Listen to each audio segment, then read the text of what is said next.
الشیطان اللعین الرجیم بسم اللہ الرحمن الرحیم رب اشرح لی صدری ویسر لی امری واحلل عقدۃ من لسانی یفقہوا قولی اللہم صلی علی محمد وآل محمد۔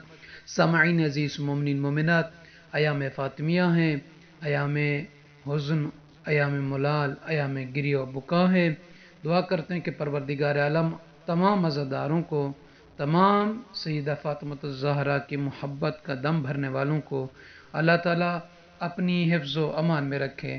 خداوند عالم آپ سب کی توفیقات خیر میں اضافہ فرمائے۔ خداوند عالم آپ سب کے مرحومین و مرحومات کی مغفرت فرمائے، آمین یا رب العالمین۔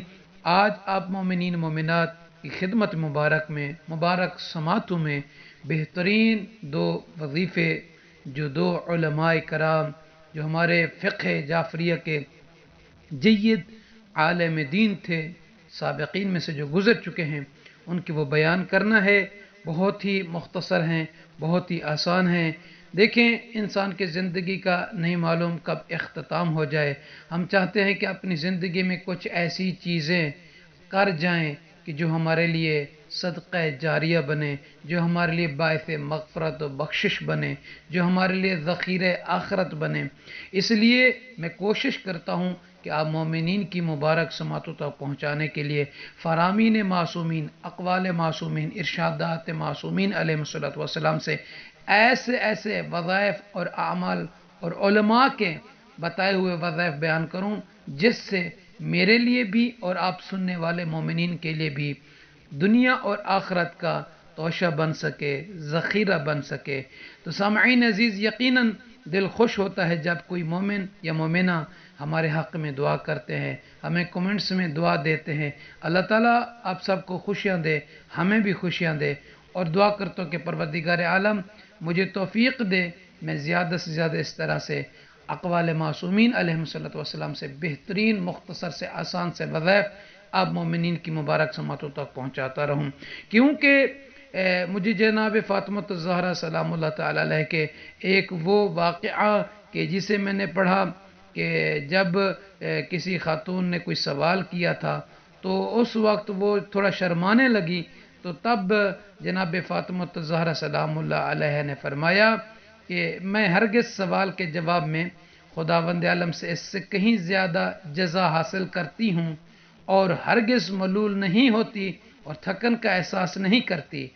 ابھی بھی فرماتے کہ میں نے رسول اللہ صلی اللہ علیہ وآلہ وسلم سے سنا ہے، قیامت کے دن اسلامی علماء جب اللہ تعالیٰ کی بارگاہ میں حاضر ہوں گے تو اپنے علم و دانش اور کوشش جو انہوں نے لوگوں کی تعلیم اور ہدایت کے لیے کی ہے، اس کے برابر اپنے خدا سے جزا حاصل کریں گے۔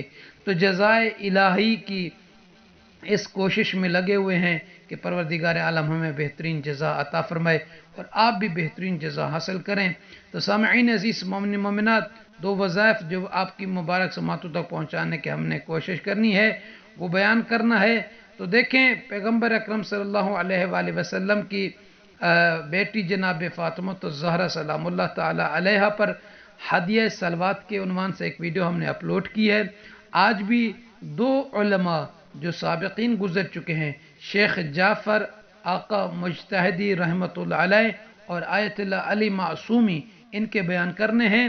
شیخ جعفر آقا مجتہدی رحمۃ اللہ علیہ فرماتے ہیں، جو ایک مجتہد تھے، عارف تھے، وہ ہمیشہ اپنی گفتگو میں، اپنی مجالس میں لوگوں سے فرماتے تھے کہ سیدہ دو عالم فاطمہ الزہرا صلوات اللہ سلام اللہ علیہ پر کم سے کم صلوات فاطمی 135 مرتبہ، یعنی کہ صلوات فاطمی کیا ہے؟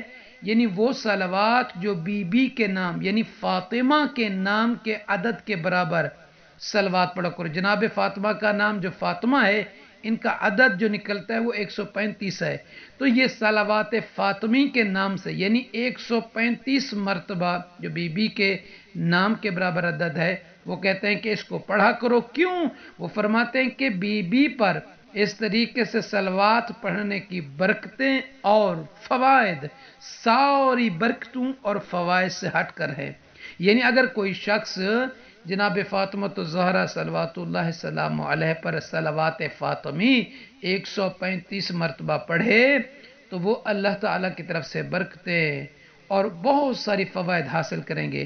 اسی طریقے سے آیت اللہ علی معصومی فرماتے ہیں کہ اگر کوئی شخص چاہتا ہے کہ حاجات قبول ہو تو بی بی دو عالم حضرت فاطمۃ الزہرا صلوات اللہ سلام اللہ علیہ پر 530 مرتبہ صلوات پڑھنے کے بعد اپنی حاجات کو بارگاہ خداوندی میں پیش کرے۔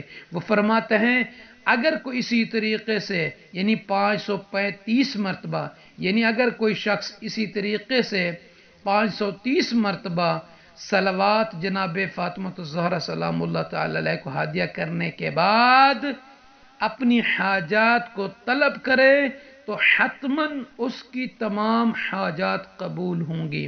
وہ صلوات فاطمی یہ ہے: اللہم صلی علی فاطمۃ و ابیہا و بعلہا و بنیہا و سر المستودع فیہا بعدد ما احاط بہ علمک۔